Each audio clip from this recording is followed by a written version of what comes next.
सिनान बेटा, खाना क्यों नहीं खा रहे? बाबा मेरा दिल नहीं कर रहा, मैं उसे जाके मना कर देता नहीं हूँ। नहीं बेटा, उसे बनाने दो, मैं दवाइयाँ खाने से पहले खा लूंगी।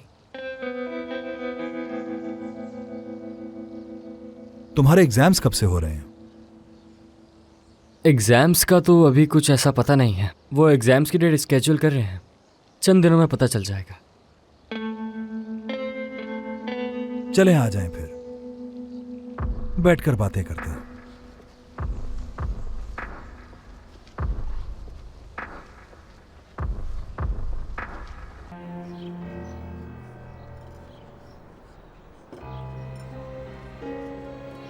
हम एक दूसरे से तकरीबन रोज ही मिलते हैं सोना, लेकिन तुम्हें देखकर कभी भी नहीं लगा कि तुम बीमार हो।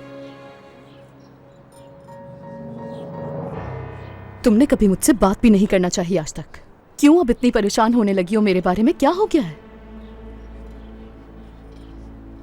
क्या मकसद है इसका? हाँ,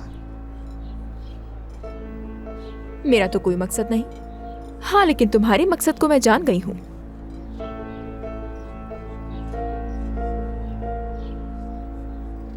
और ये भी जान गई हूँ कि तुम अपने मकसद को हासिल करने के लिए किस हद तक जा सकती हो।